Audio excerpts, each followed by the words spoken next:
Glad you can join me for Understanding the Times Radio today. So when you hear the term New World Order, it implies, of course, that it will replace an existing system.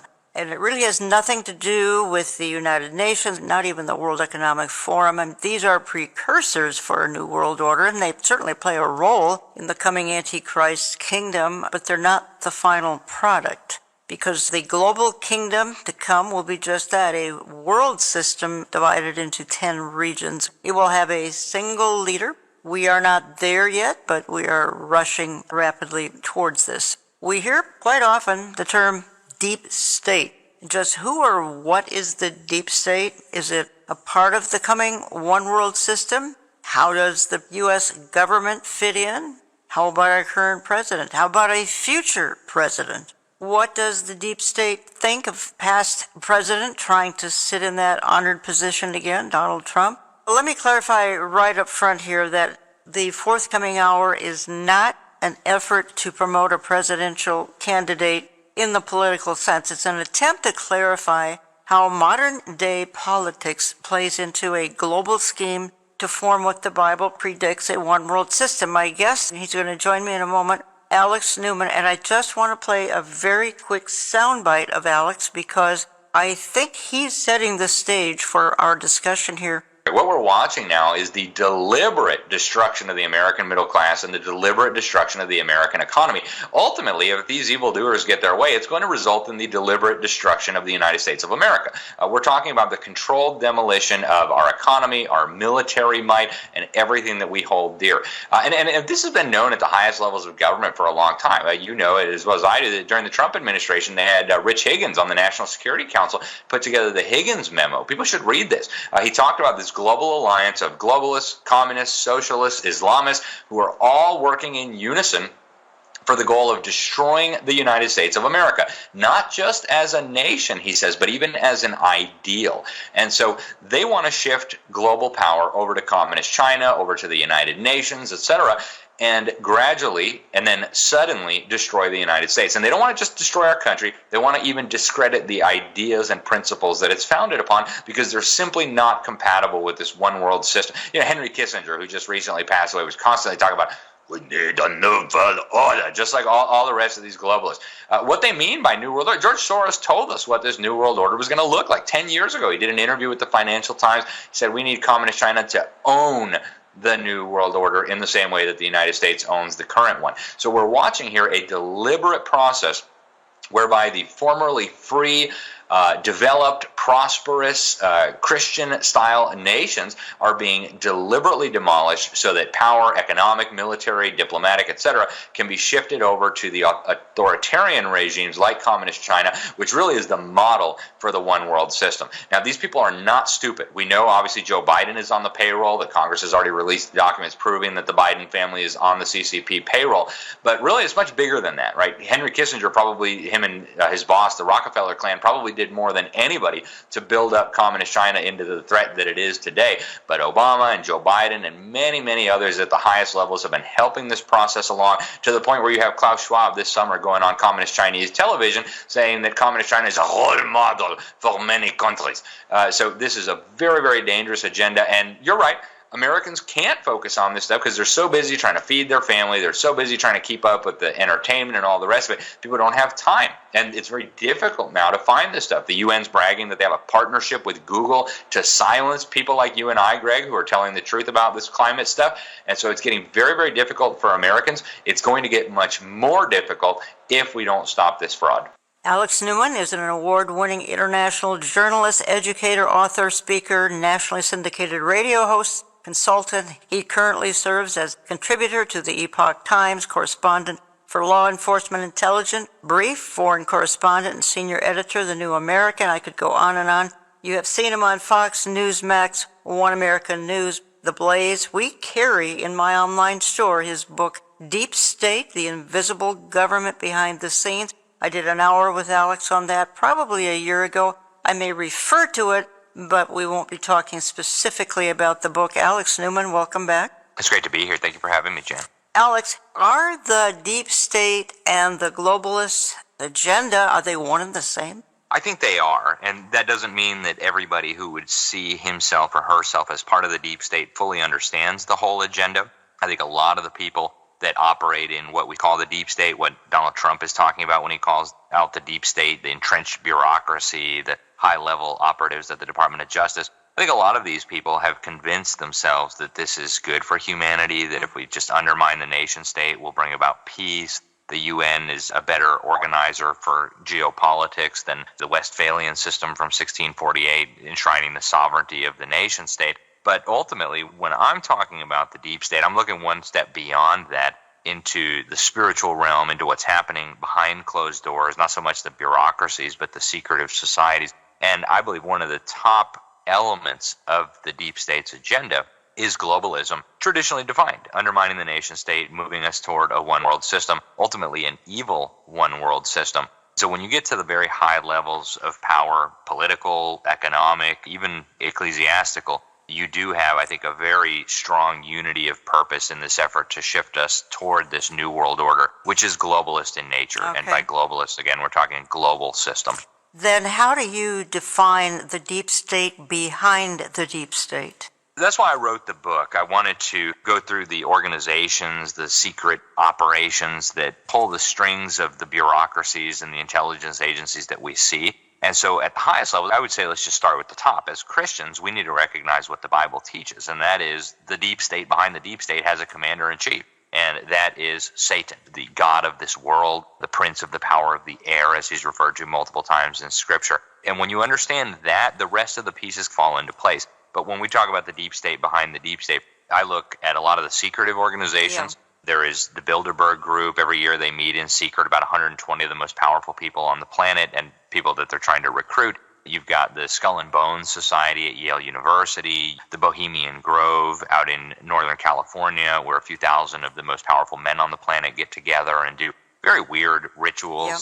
And then the not-so-secret organizations, things like the Council on Foreign Relations in New York that Hillary Clinton said when she was serving as Secretary of State, that they tell her what she should be doing and how she should be thinking about the future.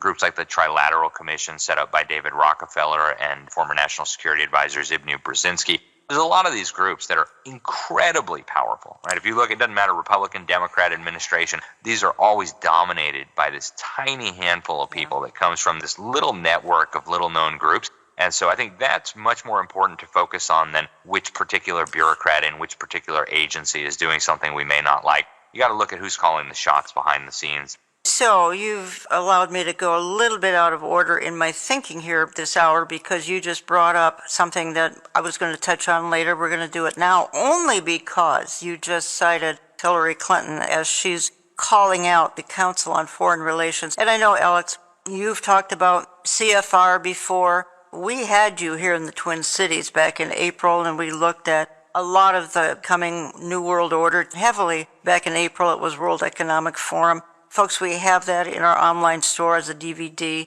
But let me just play the clip that you just referred to, and folks will hear Hillary Clinton, and then the radio audience might not see that Joe Biden is going to jump in and say he's a servant of the CFR as well. The point being, certainly American leaders, political leaders, seem to be beholden to the Council on Foreign Relations. But if you look at the secretive and the secret organizations that like to think they run the world, Donald Trump is not part of them. He doesn't play ball with them. He doesn't go to their little secret meetings. He doesn't do their weird little rituals and stuff, right? He's not a member of their weirdo little clubs. And one of the ones we could talk about is the Council on Foreign Relations. Right?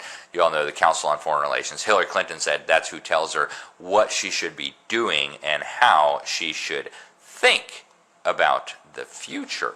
Right, those are her words. I'm going to play the clip for you so you can hear her say that. Here she is. Thank you very much, Richard, and I am delighted to be here in these new headquarters.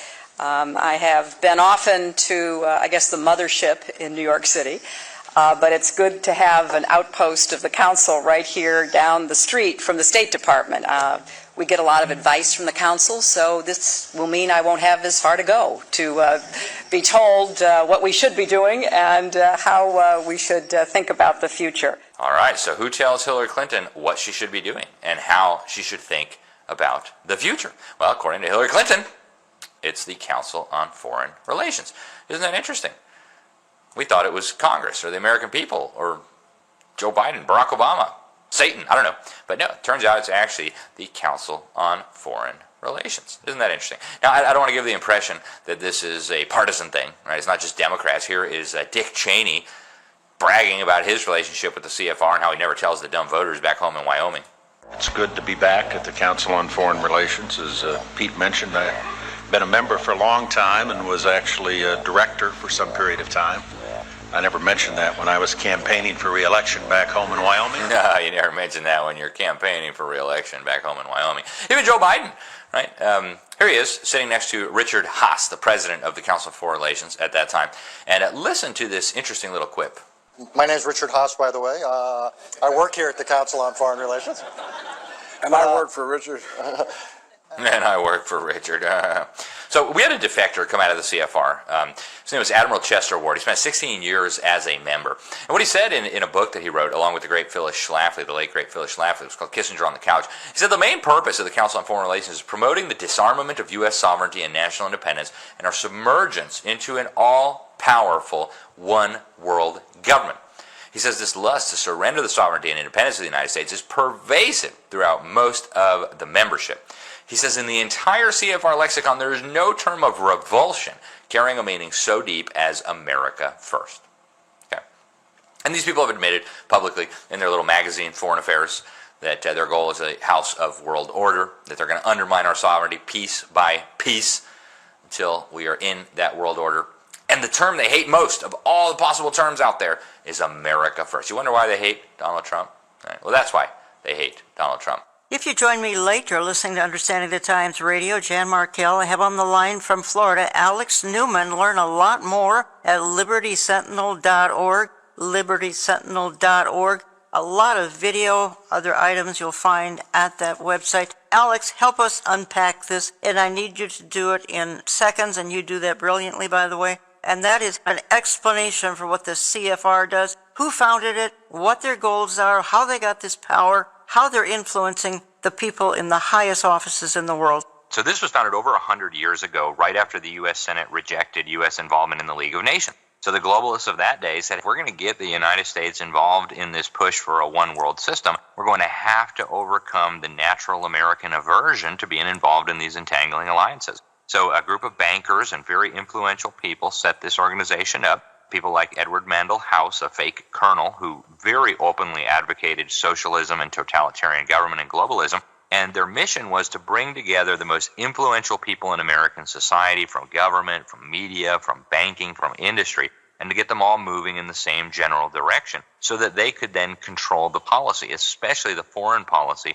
of the United States of America. And over the intervening 100 years, they've done a phenomenal job of that, where they bring together top Republicans, top Democrats, top journalists, top CEOs, and all move in this same general direction without 1 in a million Americans understanding who they are or what their real agenda is. So, again, who gave them this authority? In pure terms, they actually don't have any authority. They only get authority by being able to infiltrate government at the highest levels. And so if you go back multiple generations now, every presidential administration, and Donald Trump was kind of an outlier. He did have some very important CFR members in there, but far less than previous. Every single administration of both parties has been absolutely dominated by members of the CFR. Sometimes the president himself is a member of the CFR. You've got the big corporations involved, and the corporations, they like to get involved for business purposes. This gives them access to the power centers, but you've got all the big mega banks are members, Goldman Sachs, Bank of America. You've got the military industrial contractors, the big oil companies, even the big media companies. People are surprised to know that the people that they get their news from, these are corporate members of the Council on Foreign Relations. And so by themselves, they have no authority, but they all at the highest levels agree with this push for the one world system. And without going out and talking about the Council on Foreign Relations, they all push the talking points. I want to discuss, because you have done so extensively, the attempted assassination of Donald Trump now a couple months ago. I'm looking at a headline here on, I believe it's Gateway Pundit, revealed the most agents protecting Trump during attempted assassination were Homeland Security personnel who received only 2 hours of online training in a webinar beforehand. I have all sorts of questions and issues that seem to continue to go unanswered. I know there are many in Congress who are trying to get to the bottom of it, including Senator Josh Hawley. And then I want to just name 5 gentlemen here and have you connect the dots between Donald Trump and Michael Flynn, Paul Manafort, Steve Bannon, Peter Navarro, Roger Stone. You talk about these people, and they have come under deep state and globalist persecution. Of course, they're all tied to Donald Trump. Can you somehow connect these dots? What we're seeing is a total deep state war on Donald Trump and everybody close to Donald Trump. Back in 2017, less than 1 year into President Trump's first term, I got a call from Roger Stone, who's been a very good friend of Donald Trump since the 80s, intimate advisor. In fact, he was the first guy to suggest that Donald Trump ought to run for president. He said, Alex, come to my house. We need to talk. So I went over. We spent a few hours together, and almost our whole conversation was on record. What he told me was pretty shocking. He said, look, the deep state, and that was a term he used, absolutely despises this man because he is opposed to the core of their agenda, which is undermining the United States and moving us toward a one-world system. So he said, what you're going to see in the next few years is an effort to totally destroy him. And he said their plan A was this Russia collusion hoax. Roger Stone said that was going to fail because it was so silly. He said plan B was using the 25th Amendment to try to declare him incompetent and remove him from office using his cabinet. And I did speak to some cabinet members. There was an effort to recruit a majority of the cabinet to get them to remove Donald Trump. They didn't have enough people to do it, so that failed. And then Roger Stone said, plan C, they're going to try to murder him. They're going to try to do what they did to John F. Kennedy. Now, I don't care what anybody thinks about Roger Stone. The fact is he has been right at the center of American politics for about 50 years. He was alongside Richard Nixon. He served Ronald Reagan. He served Senator Bob Dole. And, of course, he served President Donald Trump in a high-level capacity.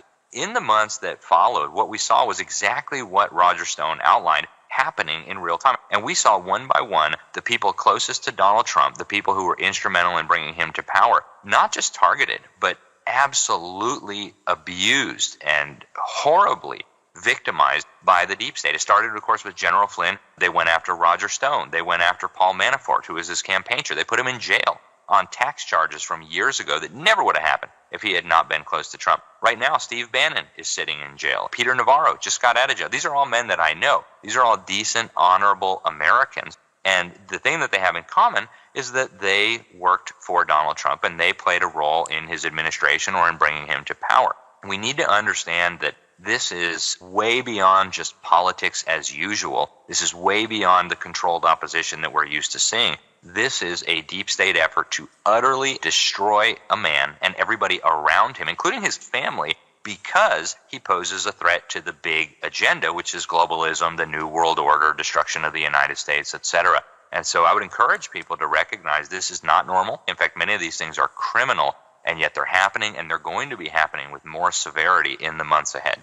Any thoughts on who might be next? I would say everybody around Donald Trump who is not an infiltrator, who is not a snake working for the deep state, is in very significant danger. And that very much includes his children. Don Jr. and Eric Trump, because they're associated with their father, because through business and through politics they have stood by their father and worked with him, they're in grave danger. Their wives, their families are in grave danger. And I don't think it's out of the question at all, Jan, that we could see more assassination attempts on Donald Trump and on the people close to him. Absolutely. That was where I was going next, because what happened on July 13th was at best willful negligence. The likelihood of it being far worse than that is pretty obvious. And I think, why would they stop now? They can revert to plan A or B, of course, but plan C, it's a whole lot faster. It failed, and my listeners are praying that there's no attempt on any leader's life in this nation or any other nation. However, as you have outlined, and as everyone knows, evil is on overdrive right now. The church age is winding down. Anything can happen. That's right, Jan, and I think there's a very real risk of something like that happening again. You look at what happened on July 13th, and I don't believe for a second that a 20-year-old with really no military experience, no law enforcement training, no intelligence experience that we know of, would be able to outsmart the most sophisticated personal protection agency on the face of the planet. That defies credulity. It is, in my opinion, completely ridiculous. And so then we have to start considering other alternatives. I think what happened, basing it on the evidence that I have seen so far and the people I have talked to, I think the young man who took shots at Donald Trump was supposed to be the fall guy. I think they were hoping that Donald Trump would end up dead. They were hoping with this dead kid, the 20-year-old Crooks, they could say that was the shooter. There's no more questions to be asked. Anybody who says anything to the contrary is a vicious, vile conspiracy theorist. And then that would have been what was written in the history books. Again, that is completely implausible. There's so much evidence that suggests that something else was afoot. And the same forces that have been publicly talking about how they are happy that the deep state is trying to take out Donald Trump, the same kind of people who talk about how they kill people based on their metadata, former head of the CIA used those exact words, those people need to be followed and monitored very, very carefully, because I think what we're seeing here is an actual effort to murder or stop by any means necessary the man they're afraid is going to be the next president of the United States. The key is what you just said, by any means necessary. I want to play a quick clip here. The gentleman is a very respected economist, Eric Weinstein. Again, this was on the website Gateway Pundit, which is one of my main go-to sites, folks, for news and information of all kinds. I don't know whether Donald Trump will be allowed to become president. There is something that I think Mike Benz has just referred to as the rules-based international order. It's an interlocking series of agreements, tacit understandings, explicit understandings, clandestine understandings about how the most important structures keep the world free of war and keep markets open. And there has been a system in place, whether understood explicitly or behind the scenes or implicitly, that says that the purpose of the two American parties is to prune the field of populist candidates so that whatever two candidates exist in a face-off are both acceptable to that world order. So under that structure, everything was going fine until 2016. And then the first candidate ever to not hold any position in the military nor position in government in the history of the Republic to enter the Oval Office, Donald Trump, broke through the primary structure. So then there was a full court press. Okay, we only have one candidate that's acceptable to the international order. Donald Trump will be under constant pressure that he's a loser, he's a wild man, he's an idiot, and he's under the control of the Russians. And then he was going to be a 20-1 underdog. And then he wins. And there was no precedent for this. They learned their lesson. You cannot afford to have candidates who are not acceptable to the international order and continue to have these alliances. Again, Alex, he's expressing what a lot of us are thinking, and the powers that be are just not going to allow it. They're going to cause or allow all sorts of tragedies to happen. Yeah, and I think he really hit the nail on the head right there. Back in the early 1960s, Bill Clinton's mentor, Dr. Carroll Quigley, he was a history professor at Georgetown University and wrote one of the most important books exposing the deep state of that era. This was long before the modern era. And by the way, he agrees with what we call today the deep state. He says he agrees with most of their agenda. He says he's been very close to them for decades, that for a couple of years they even let him read their secret documents and papers.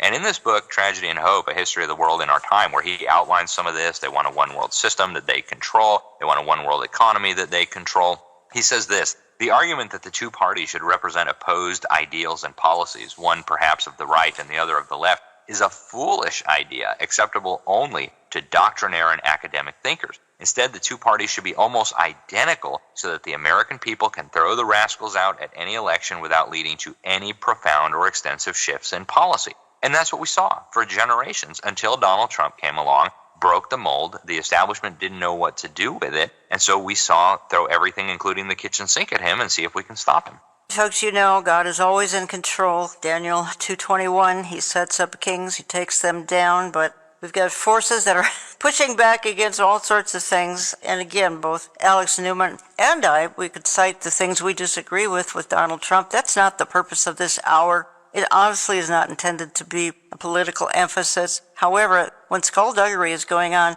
behind the scenes, and back on July 13th, wasn't behind the scenes, it was very much in the forefront, being viewed live by millions of people. I'm back in just a minute or two don't go away. And of course, it wasn't just the global warming, it was all these other related agendas that involved destroying the United States and building up this totalitarian system. And of course, Trump was not part of the deep state, right? If you look at all these organizations that I expose in the book, the Council on Foreign Relations, the Bohemian Grove. Let's talk about the Bohemian Grove for a minute. A bunch of weirdos get together in the northern redwood forests of California. Every Republican president in the last 100 years has attended. Richard Nixon actually said in his autobiography the most important speech he gave in his political career was the one he gave to the Bohemian Grove. Not one in 100 Americans knows anything about the Bohemian Grove. And, we know Richard Nixon didn't really believe that. After we heard the tapes, he said some things I won't repeat about the Bohemian Grove involving homosexuality, using the Lord's name in vain, so we won't go there. But Richard Nixon said that was his most important speech. Well, Donald Trump, the first Republican president in a century who did not go to this weird club of elitists, right, Bohemian Grovers. He never went to Bilderberg. He was never involved with the Council on Foreign Relations. He didn't participate in the Trilateral Commission. He wasn't recruited into Skull and Bones at Yale like John Kerry and George H.W. Bush and George W. Bush and Senator Prescott Bush, right? So he just wasn't part of the club. And I agree with you, Greg. I strongly disagree with Trump on the injections, and I disagreed with him on several other key things too. In fact, I wrote a memo that I understand was read by Donald Trump about the dangers of the USMCA. They surrendered a huge amount of our sovereignty. It was a big mistake. But the reality is Trump was not controlled by these people. They were able to manipulate him on some key things like the shots, like the USMCA, and several other really important issues.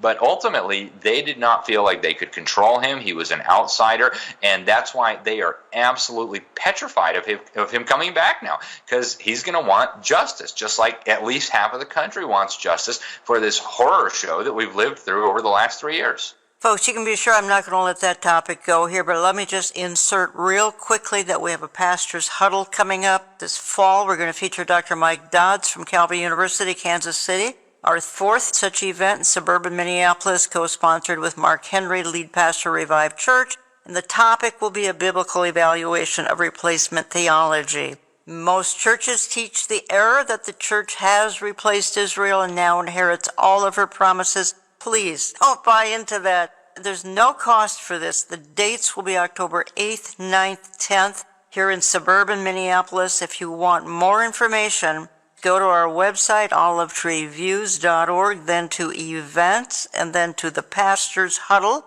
or contact our own staff pastor, Josh Schwartz. You can drop him an email, josh@olivetreeviews.org, olivetreeviews.org. Again, we're not going to charge you to get into this 3-day teaching session. Again, biblical evaluation of replacement theology. Early October, it'll be in conjunction with our Understanding the Times one night on Thursday, October 10th.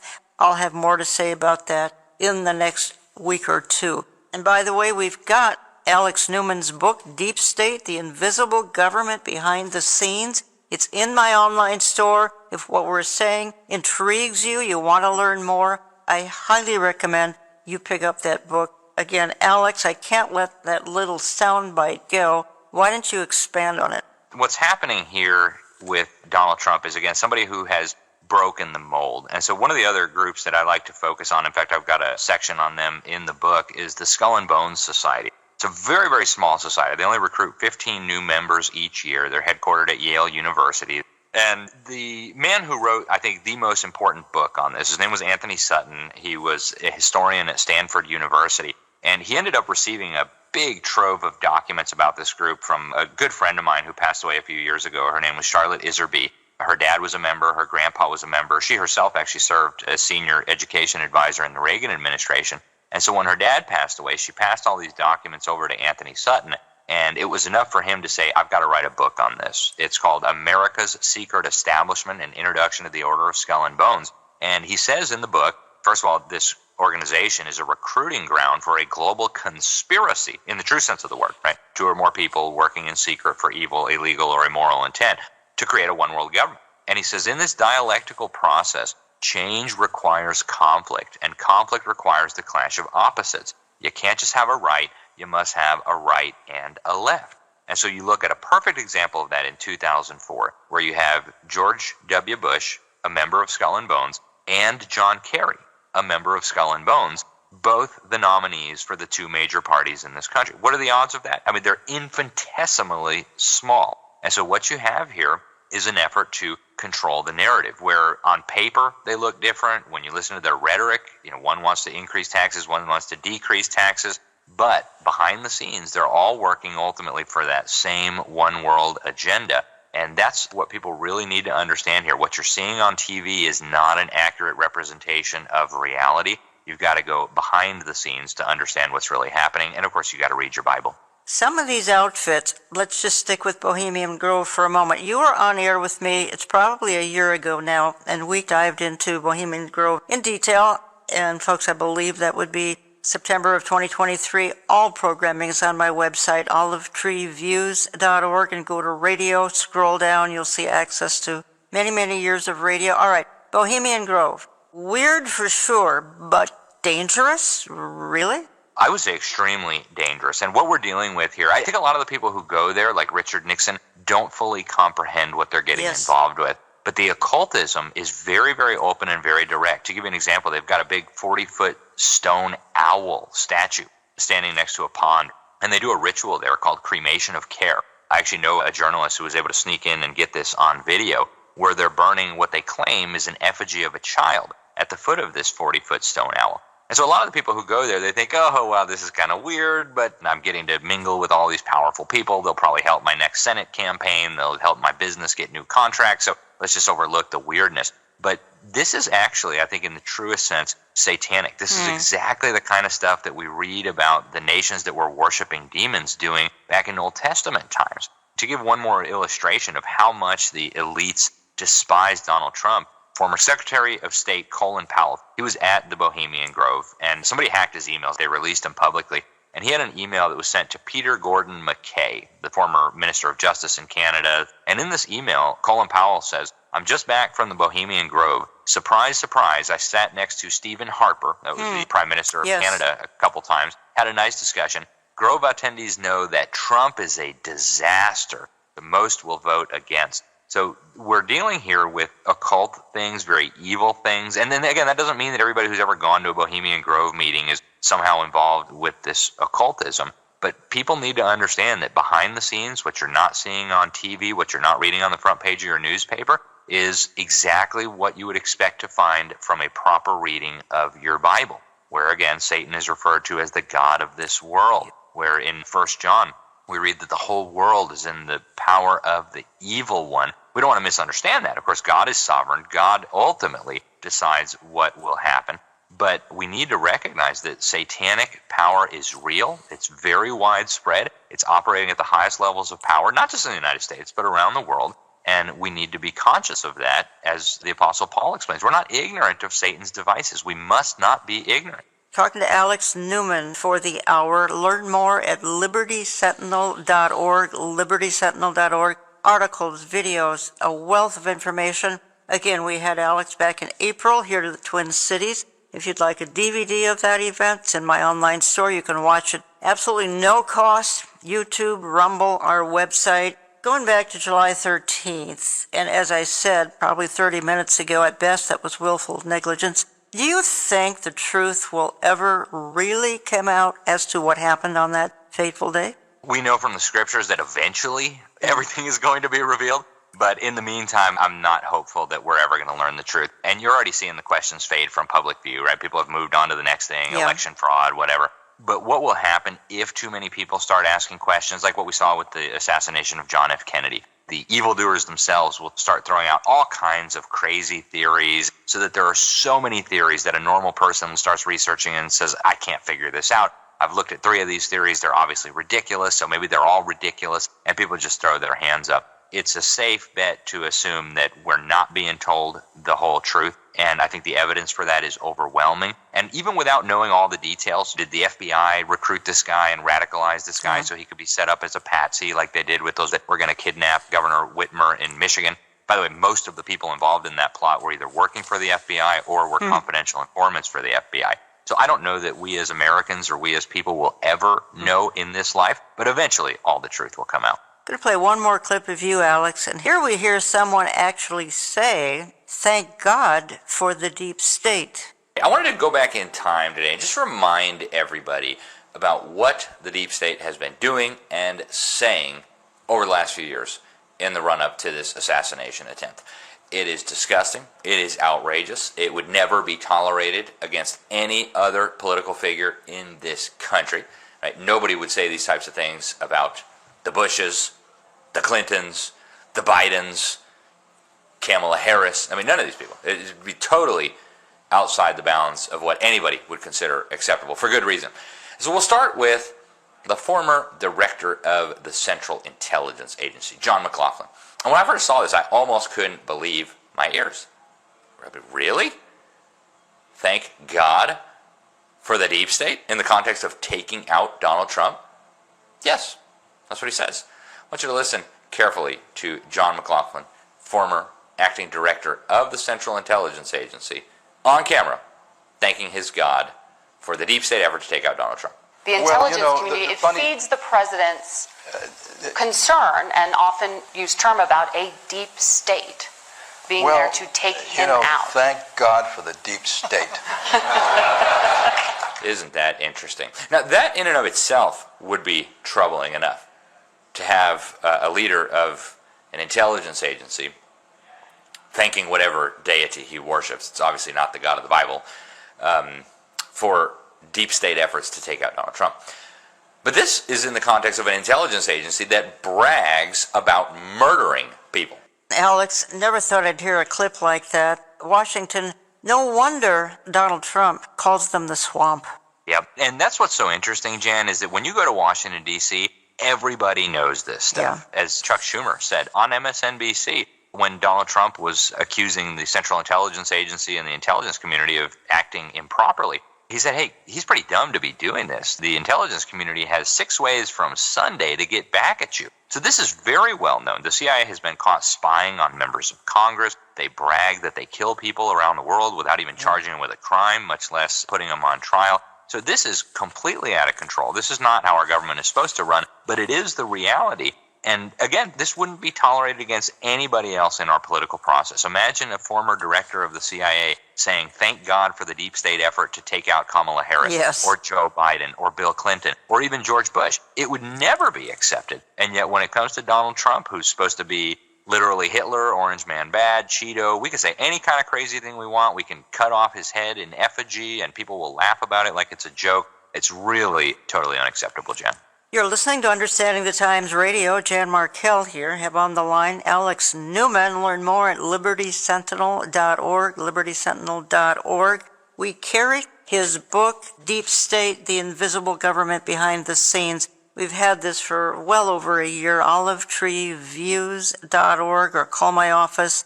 Get on our newsletter list. Okay, Alex Newman, something's coming up here. Let me read one sentence talking about it. The Summit of the Future will be voted on at the 79th UN General Assembly, New York, September 22nd, 23rd. Member states are expected to declare a planetary emergency as part of the so-called Pact for the Future. One more paragraph. The Summit of the Future website says that the outcome of the Pact for the Future will be a, quote, world and an international system that is better prepared to manage the challenges we face now. Concludes, UN member states are also likely to vote radically to alter the UN itself, what some are calling UN 2.0, and the very nature of how nation states make decisions regarding the future of the planet. You told me that this is going to be perhaps the greatest power grab in the history of the UN, trying to get dictatorial powers. You're going to be there. Please apprise us. When the UN was started, the guy who pretty much led the proceedings, Alger Hiss, he had worked for the State Department for a long time. He actually led all of the delegates from San Francisco to the Bohemian Grove. And this was, at that time, probably the most significant global power grab, the most significant effort to create a one-world government that humanity had seen, at least in modern recorded history. The UN Charter makes very clear that the UN can send anybody's military forces into war if the Security Council determines that it's necessary to maintain peace and security. So that was a huge power grab. But if you look at what they're planning for at this Summit of the Future, and I encourage people, don't take my word for this. You can go right to the UN website and see the Pact for the Future, which they're hoping to adopt there. They're very transparent about what they're doing here. Article 41, they want to transform global governance. They want to reinvigorate the multilateral system to tackle the challenges of today and tomorrow. Action 45, strengthen the Peace-Building Commission. Action 46, strengthen the UN system. Strengthen the UN's human rights pillar, which means the opposite of what Americans understand with human rights. They talk about strengthening the UN's ability to enforce its decisions, its environmental agreements. They say strengthen compliance with the UN's multilateral environmental agreements. So this is a power grab of historic proportions. I first exposed this a few years ago, Jan. I did a big article in the Epoch Times when the Secretary General of the UN, who, by the way, is a admitted socialist. Before leading the UN, he was running what's called the Socialist Internationale. It's the world's largest alliance of socialist and communist political parties. Traces its origins directly back to Karl Marx, who hated God and Christianity. And when you look at the things that he was advocating for in these policy briefs, the first one, for example, on emergencies, which they want to declare an emergency, they wanted, in their own words, to have all power and authority centralized in the UN, so that in the event of a declared emergency, only the Secretary General would have the authority with no consensus or agreement from anyone else. All of the governments, all of the businesses, all of the organizations and people in the world, it said, would have to respect the decision-making authority of the UN and its multilateral agencies. We're talking here about a totalitarian global government with a blank check to do whatever it wants under the guise of dealing with an emergency or with hunger or with poverty or with climate change or with economic problems. It's hard to overstate how significant this is. And when I was doing my first article on this a couple years ago for the Epoch Times, I contacted Congressman Mike McCall, who's the chairman of the House Foreign Affairs Committee, a very powerful committee and a very powerful lawmaker, and say, hey, what do you guys know about this? Are you guys following this? Because the Biden administration told me they support it. Long story short, they didn't know a whole lot about it. They said, well, anything that the UN does is going to have to respect our sovereignty and our taxpayer dollars. I can assure you, this does not respect our sovereignty. It certainly does not respect our taxpayer dollars. So God willing, I will be there to cover this for the New American Magazine as a foreign correspondent. They're holding up my credentials, so we hope that we won't have a problem. We've never had a problem going to UN meetings before, but people need to understand this is a roadmap to create not just any world government, a totalitarian world government in which all of the rights that we have taken for granted as Americans will evaporate. Do you know of any American leaders who will be present, and I'm meaning specifically at the Summit of the Future? Again, that's September 22nd, 23rd. And if you do know of anybody, can you speak into them? Well, almost every president, dictator, king, potentate in the world will be there, because this is happening at the same time as the UN General Assembly, which is the one time a year where all the world leaders meet in New York. We do suspect that Joe Biden will be there. Kamala Harris will probably be there. We don't know yet who from Trump's team might try to attend, but we expect that somebody will, and I hope to have more details on that soon. But the highest levels of power, not just in the United States, but all over the world, business leaders, religious leaders, they will be there, and they've got big plans for the future that, again, you should have on the front page of your newspaper, but you don't. Do you have any thoughts on how successful they might be? I don't think they're going to get everything that they're asking for, partly just because people around the world are looking at these things and they're starting to pay attention. And after COVID, a lot of people started asking questions about the World Health Organization and how is it that the entire world adopted these crazy policies just out of the blue, and people started pointing fingers at the WHO, the World Health Organization. So there's a lot of pressure on Congress right now to stop this. And of course, the House of Representatives still has the power of the purse. So I don't suspect they're going to get everything out of this meeting, but I think they're going to take a giant step toward global totalitarian government at this meeting. So you will obviously be reporting, if not on site, once the event is over, towards the end of September. You'll be writing and perhaps doing some videos at your website? Absolutely. We'll be there even if they don't let us in. We will be there talking to people outside. Okay. This is one of the most important stories happening on the planet right now, from a biblical perspective, from an economic perspective, from a political perspective. And unfortunately, there's radio silence from the American media. So that's why I go to these things. I don't have any particular affinity for these things. Yes, in fact, yes. I'd rather not go. I'd rather be with my family. But somebody has got to get this information out to the people of the world, and especially the church, so that we can understand what's happening and make sensible decisions. So Nimrod and Babylon are trying to come back, folks. That's what it boils down to. Let's just quickly take a consideration here, Alex Newman. World Economic Forum, Agenda 2030.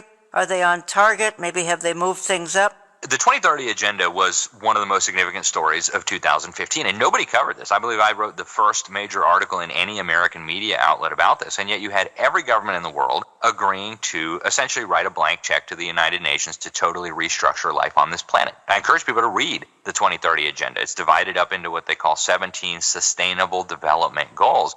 And they don't even beat around the bush. Goal number 10 says we're going to redistribute wealth now not just within countries, but among countries. So we're talking about global wealth redistribution. They talk about indoctrinating your children on all of these different issues: world citizenship, feminism, the UN's very perverted view of human rights. And they want the kids so indoctrinated, it says in goal number 4, they're not just going to submit to these ideologies and false ideas, but they will promote them. You've got goal number 3, where they want abortions and vaccines and mental health care for everyone. You've got numerous elements of this agenda that will fundamentally transform our food systems, our legal systems, our environmental systems, our family systems. And so you had all the governments of the world through the UN General Assembly. Then the World Economic Forum came in and signed a strategic partnership agreement with the UN to bring the business community to the table. And then the next year, you had Religions for Peace, whose leader describes it as the United Nations of Religions, signing up all of their members. All of the religions of the world, they said, commit to development as set forth in the 2030 Agenda. So when the head of the UN General Assembly in 2015, Peter Thompson, said that this was the master plan for humanity, I imagine God probably had a good chuckle about that. Yes. But I can guarantee you that they are dead serious about this. They want to totally restructure your political, your economic, and even your religious life, and the 2030 Agenda is the roadmap to do that. I think we need to clarify, Alex, that according to the Bible, at least during that tribulation time, and again, this ministry does not believe that believers are going to be a part of that tribulation, but according to the Bible, nation states have to diminish because we're headed towards the kingdom of the Antichrist. Folks, you and I will never meet the Antichrist. That's a tribulation-only event, Daniel's 70th week, the time of Jacob's trouble. It's not the time of the church's trouble. And you believe this strongly as well, Alex, and that is that the Bible says we're going to have a global government. It's just a matter of the timing, and we certainly don't know who the new Nimrod is going to be, who new Mr. Antichrist is going to be, but all of this is happening because the infrastructure of the Antichrist is being built even as we speak. That's exactly what we're watching right now, Jan, and I think it's really important for believers to understand this. We are now watching the infrastructure of a global Antichrist totalitarian system being erected and built in front of our eyes. What sounded preposterous 2,000 years ago, you read Revelation 13, we're watching it being constructed right before our eyes, and a huge swath of the church is totally asleep at the wheel and not even paying attention. So I think you can't make sense of this stuff unless you read your Bible, unless you read Daniel, unless you read Revelation, unless you read what Matthew has to say about the end of the world. You must understand these things. Alex, probably one more topic here, and it's going to be a quick overview, but the useful idiots are out again on our college campuses. They were in April, May, early June, cheering for Hamas. What kind of a society cheers for barbarians? A society that calls evil good, and a Romans 1 society that's been given over, I personally believe. But the student protests beginning again. Help us understand from your perspective, again, the useful idiot students suggesting that Israel is committing genocide and cheering for Hamas. And this is absolutely demonic. You don't even have to dig very deep to find out what's going on here. You've got people like George Soros pouring money into organizations that are throwing their lot in with Hamas, that hate the Jews, that want to, quote unquote, free Palestine from the river to the sea, which is another way of saying exterminate God's people, drive them out of the land. We know God will take care of all that, thankfully.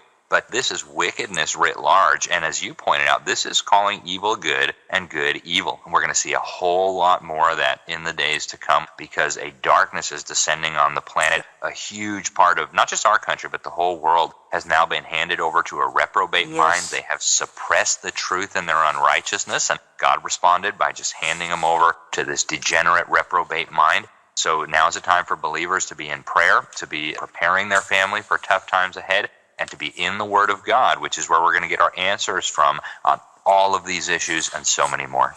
Folks, remember the words in Psalm 2. God sits in the heavens. He's laughing at these fools. He's going to give them a 7-year kingdom, okay? We won't be here to have to watch the horror going on outlined in the book of Revelation. You can learn more again at libertysentinel.org. If you want to better understand the deep state, we have Alex's book, The Deep State, The Invisible Government Behind the Scenes. That's at olivetreeviews.org. Go to my online store, call my office, get on our newsletter list. Folks, let me just go out of the program. A couple of words here, because the final empire will be, as we've said, a true global government ruled by a man known as the Antichrist, also called the Beast and the Lawless One. Revelation 13, he will have authority over every tribe, people, language, and nation. And he, along with the false prophet, will force all people to take his mark. This future global leader will control all financial transactions and all religious observances. What we see now is the buildup of the infrastructure for the Antichrist. Believers will never see this. The system, as we are removed in what the Bible says is the rapture of the believer or the church. That is our blessed hope. That's what it says in Titus 2:13. And I want to thank you for listening. We will talk to you again next week.